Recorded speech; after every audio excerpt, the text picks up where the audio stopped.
Hello and welcome to OurTime. As probably some of you may realise already, we make this program at the McGill campus of UniSA, but we don't always get to see the students who actually are training here, particularly in the performing arts. And in this program, we're talking to Natalie Baker. Hi, Natalie. Hi. Welcome. Thank you for having me. Adam Nguyen. Adam. Hello. Nice to meet you. Ditto. And Amelia Baldock. Hello. And you have your performers and you're doing hair and makeup Yes, I am. in a reimagining of the play. Orpheus and Eurydice. See how clever I was? I didn't have to say it. That's the one. Yeah. You were asking me before how long I've been doing this, and when I said how long, it's a bit frightening to me. Just tell us about the play. You're directing to start with. This is, first of all, this is an old Greek tragedy. Yeah, so basically we are grabbing the old Greek tragedy and I guess putting what the writing team has done is modernize it and told the story that we want to tell using the original myth as kind of like a venue or a platform. So we still retain the main elements, the main story beats of the original myth, but we wondered, what is something that we want to say? What is our story and how can we recontextualize that with these characters and this world? Right, because it's a story about a myth and mythos. Really, isn't it? Yes, it is. Okay, but before we talk about all that, let's talk about you. Yes. What made you interested in hair and makeup? So I actually always had a passion in makeup ever since I was 16 years old. I always watched those YouTube makeup tutorials and I always practiced it on myself. And I mean, I didn't do a lot today. I just went all natural today. Nothing crazy today. But I always every time I go out, with my friends or family events, I always like to experiment with my makeup looks. Do you do weird stuff or just natural stuff? I like to do weird stuff, weird colours sometimes too. Right. Sometimes it just stays in my room, but sometimes it goes out to the public. So. What, because you're going to terrify everybody? Yeah, pretty much. Yeah, or is it too crazy? But with makeup, because it's expensive, modern makeup, yes. You're not making your own at all, eh? No, I just buy it. I just go to Sephora or Mecca and I just buy whatever. Okay. Yeah. A long time ago, there was a woman that I've known quite well who actually began making television makeup. I don't know what's happened to it, whether the brand still exists, but her name was Cora Dove and she used to do the makeup for the ABC in Australia. Oh. And she released a whole lot of different lines of makeup that was perfect for TV, remembering that we started in black and white. Yes. So it was makeup that looked natural in black and white TV. Yeah. But the point is, you're at the beginning, you could end up being a famous makeup person. Fingers crossed. Yeah. Yeah. Where do you think your makeup work is going to come from in time, though? You mean in the future? Yeah. I've actually never really thought about it because I see makeup as more of my interest, my side hobbies. But I do want to, when I was younger, I thought about pursuing that. But at the moment, I'm more interested in the acting perspective because I'm also doing acting in this play as well. So I'm not just doing makeup because all of us have many roles. Multi-skilled. Yes, because the teacher wants us to experiment with different roles on stage and off stage. So yeah. So with the makeup that you are working on for this particular play, are you looking at weird stuff? Yes, definitely. Okay. I want to look at, there's this makeup look called editorial makeup, which is makeup. A lot of people usually, they do it on magazine or photo shoots, which is very crazy colors around the face, not just on the their phone particularly or on their computer. No. Really physically applying the real stuff. Yes, definitely. Why do you think, as human beings, we feel this need to paint our faces? I feel it's a lot of, it's an expression of self. Right. You're really expressing yourself through makeup. So if you let's say a smoky eye, it shows a different personality. Or if a different day you're doing a soft glam, you look different. You're still the same person, but you're expressing yourself differently. And I think it's really good. I like the idea of soft glam. Can you do that on me? We can arrange something, I think. I might keep you to that. Yeah. We don't have a makeup person on the program anymore. Oh. So you're always welcome to join us. I mean, I'm up for the offer. I'm offering. There you go. Oh, nice. Oh, nothing like being trapped on air. Yeah. All right, Aaron, what's your background? Why did you want to be an actor and, in this case, a director? My background in performing arts has always been, I like writing. If I were to condense myself, I would be a writer. But I'm experimenting with directing because the whole point of this production is for us to grow and blossom in other departments that we might not even had considered beforehand, skills-wise. So I think it's a very collaborative process, and I tend to be very independent with my creative endeavors. So this is definitely something to challenge myself with. I'm very happy to have this opportunity. The team just is so wonderful, and to work with them to build this production. Oh, they're always wonderful. You know, when you win an award, everybody works with the best team in the world. It's the best cinematographer, it's the best director, it's the best whatever. But they say that because they won the award. We're not getting an award here, so. I'd like to say they were all ordinary except me. But where did you start? Did you start as a little boy taking classes in something? Actually, no. I started with film back in year 10 media studies. You know, they just gave us a camera and said, hey, make a film. And it was just me and my mates having a laugh, writing scripts, and then showing the videos to the class, and then the class had a laugh, and then I was like, oh, I don't have to do this in class, I can do this in my spare time. And then that snowballed itself into... Passion grown. Pretty much that, yeah. Right. So now I do a lot of videography on my own time, and the stage stuff, you know, it's... I also had dabbled in stand-up back in high school, but that I kind of did a hiatus with that. So this is... But you're a writer. You're not writing funny? Is that the problem? I like to... I write funny. I like to think I write funny. Okay, yeah. I'm going to give you a challenge. No. Once we take a commercial break, come back with something funny. Okay. And moving right along to Amelia. What's your background? I grew up in a small country town, so I didn't have a lot of opportunities for acting. I grew up in a small town called Woodner, which is very rural. Woodner? Yeah. I know Woodner. Yeah. I grew up there. Not that small. Oh, it's relatively small. And then I did high school in Port Lincoln, which was where I got to kind of explore the possibility of acting through drama classes at school. Right. Yeah. And then that kind of steamrolled, kind of like what Adam said, and then I found out that UniSA had a performing arts program, and I was all ears and I was ready to go. Well, for all three of you, was that a difficult decision to make, leaving, you know, what was familiar as a high school student to come to tertiary education? Yeah. Yeah. Definitely, yes. I was because when you're in high school, I feel like everyone is in this sort of bubble of what university is like, and what the teachers will tell us that, oh, uni's going to be like this, you have to do everything yourself, and I was very scared. But once I got into uni, it's not that scary actually.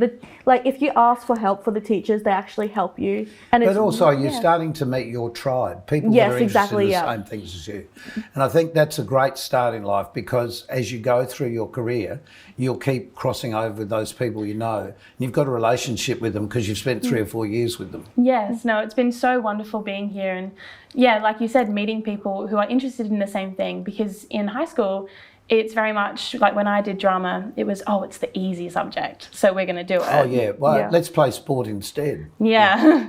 So then coming here and meeting, you know, these guys and the rest of my classmates, it was such a wonderful experience to finally be with like-minded people. Yeah.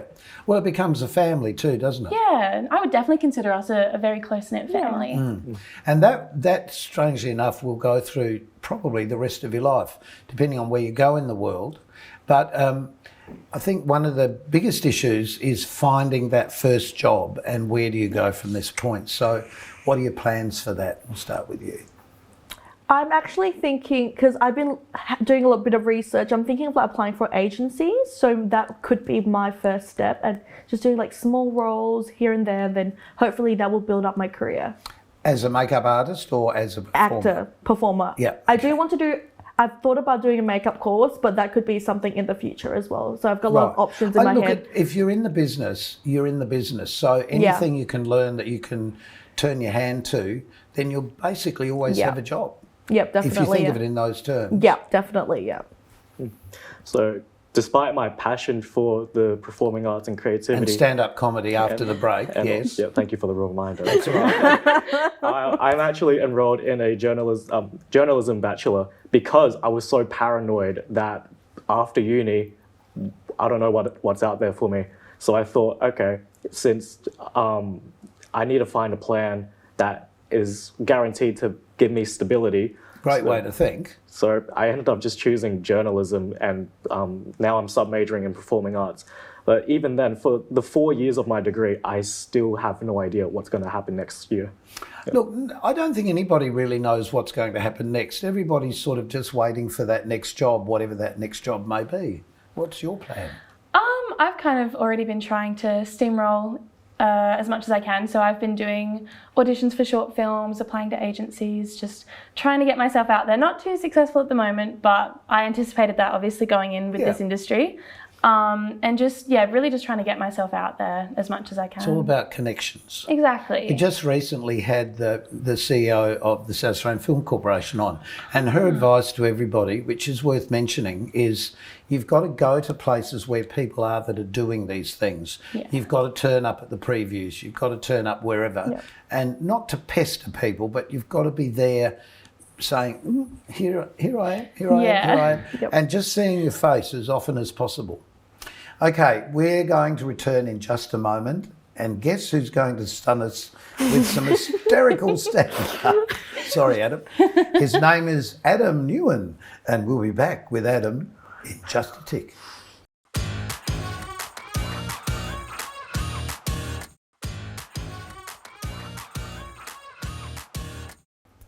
And welcome back. We're talking with Natalie, Adam and Amelia.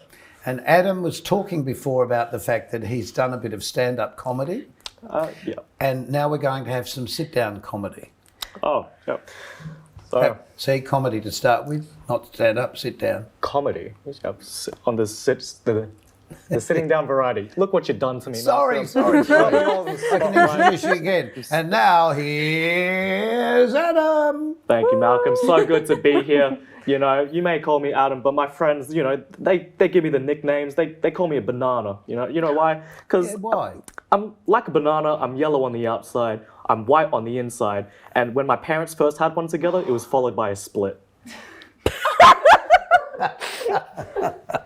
I'll pay that. The crew laughed.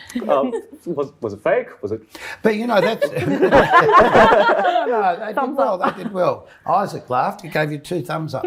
Now, look, the good thing about that is obviously with a lot of stand-up, it's about personal experience. And obviously that's what you're using, some personal experience. How hard is it for you to get a gig?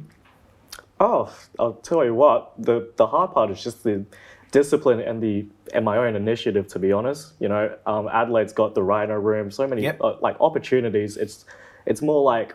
And with the Adelaide Fringe coming up soon. Yeah, and I'm actually considering writing a show for that. Like I have in my notes app on my phone, I just have thousands of words of content.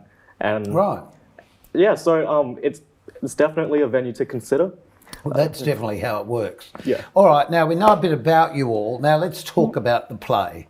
First of all, it's an ancient story, myth. Yes.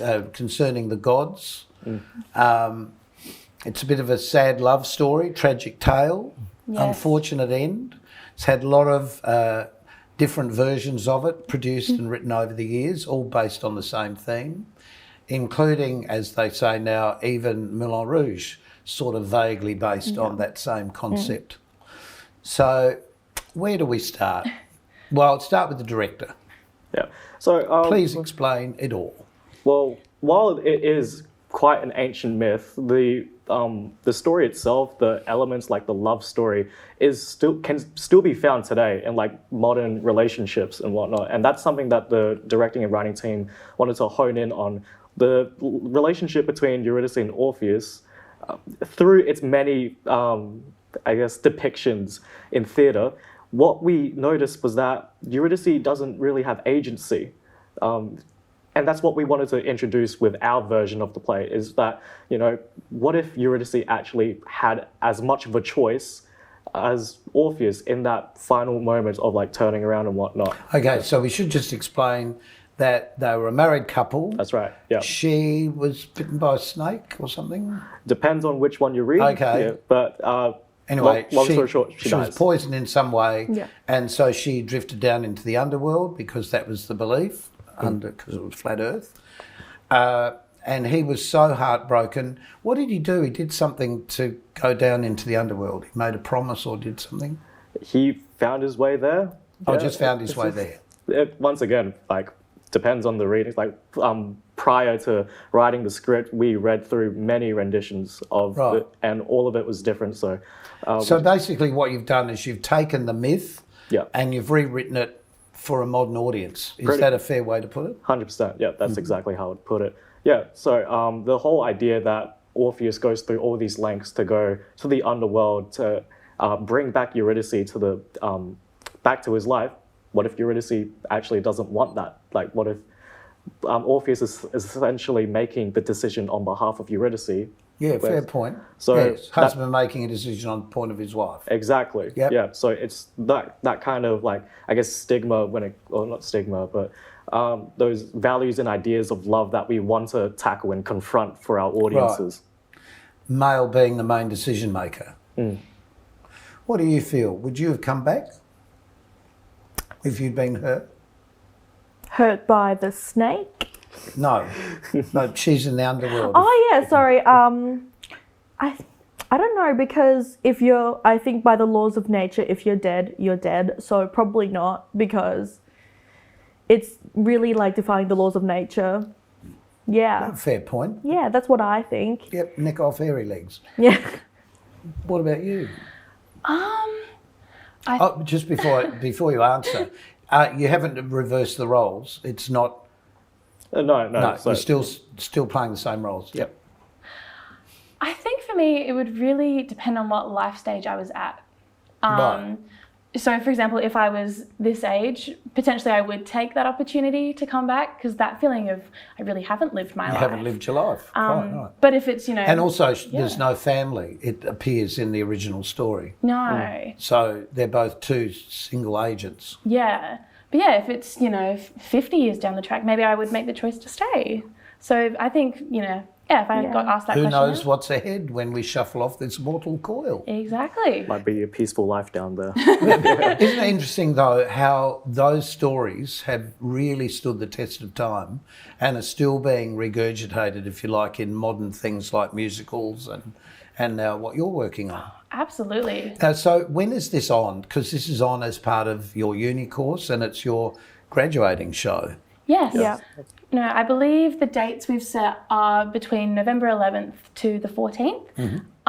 So ideal for In students. a couple of weeks. Yeah. So, we're getting closer. It's crunch time. It's crunch time. Crunch time. So, Yeah. so as part of the uni course, how long do you get as part of the course to rehearse all this, to put it all together? Because obviously you're not starting at 9 o'clock in the morning and finishing at 5 in the afternoon to put a piece like this together. No, yeah. So we have 2 days a week that we have set aside for specific class time, and they go for about either 1 or 2 o'clock in the afternoon until about 5 p.m. And usually our Thursdays we've now decided to set really for our acting priorities and making sure the actors are workshopping their scenes, and Fridays are more for the production and technical aspects. Right. So of all the actors, how many actors in the piece? Well, Well, first of all, what are you playing apart from... So I'm playing Eurydice as a child, so her younger self, and I'm also playing another character which is in the show, but I don't know if I should. Okay. Am I allowed to say the name of the character? go ahead. Yeah. So I'm playing this character named Perithus, who I'm glad you said it. Yeah, so he's kind of like a misogynistic character Right. who kind of wanted Persephone, but he couldn't get him, so Hades banished him and then like punished him for all of eternity, and he's very bitter about that. Of course, Hades controls the Yeah. underworld. Yeah. Interesting, yeah. And you're playing... I'm playing Hermes. Like Right. he's going to be a little sidekick character accompanying Orpheus as he Can I have journeys. wings? Oh, well, can we add some wings? You reckon? I would love to fly. Only little wings, only little ones. Okay. Little fairy wings. They'll be cute. Oh, not fairy wings. take it They've got to back. be more No. like little butterfly wings. Moth wings. I like the sound of that one. I like that too. In the middle of the show, I'll just fly up to the spotlight. Yes. No explanation. Well, they did it in lots of shows like Mary Poppins. I'm playing Eurydice throughout the entirety of the show, so through her adult life, which is very exciting. So yeah, she's my main role. Brilliant. Yeah. Well, we're going to come back in a couple of minutes and we're going to talk a lot more with these three lovely students from UniSA here at the McGill campus.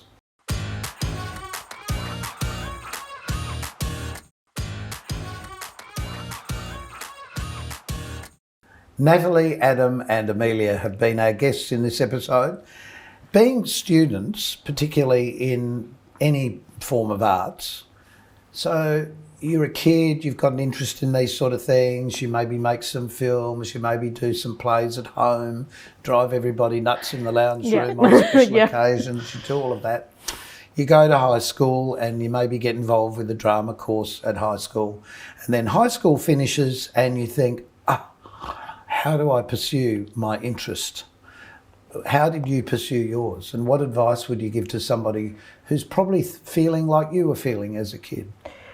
I say just do it, because when I was younger, I would say I lacked self-esteem quite a lot and I was not confident in doing this course. But as soon as I did this course, I realized, hey, I could actually do this. When I'm on stage, I'm like, I could actually like perform in front of like lots of people. I just say, just like get that courage and put yourself out there. It. Yeah, that's my Just advice. do it. Yeah, definitely. I say, at least from personal experience, don't focus so much on the bigger picture. Take it one step at a time. That paranoia of, am I going to be stable in the future? Don't overthink it. It's going to be okay. That's very true, actually. Yeah. If you don't give it a go, nothing's going to happen, really. And at the end of the day, you can make your own future. Just being devoted enough to do it. Yeah, I think for me personally, coming from not only a working A small family, country town. yeah, and like a working Woodner? town. Yeah, Woodner, very From Woodner. farming community. So acting is a bit out of what they kind of imagine Not for for their the kids. sheep or the cows. Not for the sheep. Hey, I performed for them when I was younger. Okay. Did they go Oh yeah, with they laughter loved and it. excitement? Oh yeah, they got many Disney songs. But I love it. Who else were Disney songs written for but animals? That's what I'm saying. When you think about it. Exactly. Exactly. Yeah. But no, I think for any, especially kids from the rural communities who are thinking of a career like this, it's very much what Adam and Natalie said. Just try not to think about We've the got big to leave picture. home. You've got to leave the You comfort do. of where you've been brought up, the people you've been brought up with. Yeah, and it's very much going against the status quo, which can be very terrifying. I was so scared leaving, especially when you have that farming community kind of going, oh, is this really what we're made for though? Yay! Of course we are, because people don't realise how valuable the arts are. I mean, you watch TV or you're watching stuff on your phone or online, they're all performers. Exactly. Without those, our life would be so dull. Yeah. For- Without storytellers, you know? Yeah, and that's what I say to the younger generation, this You're is the it. younger generation. I know, but the younger you mean- generation. Okay, The little that younger babies, the generation. little younger babies, ones. yeah. It's ones going to from be great school. to watch where your careers go in the future, and many others of you. I'm really grateful you could come in to chat with us about this, because it's true. When I was a kid, there wasn't really anybody to say, these are the rules, this is what you need to do, and this is what could happen if you do this. But I've got a policy in my life: say yes to everything. I mean, within reason. in show business, say yes to everything. Writing, producing, directing, painting the set, doing the makeup, designing costumes, all of those things. Just say yes to everything, because you just never know where it's going to lead Yeah, you. that's what I'm saying. And good luck with the show, which is coming up here at the theatre, which is just down there, downstairs. Yes, thank you. So until next time on Our Time, thanks so much, all of you. We'll see you then, so keep yourself nice.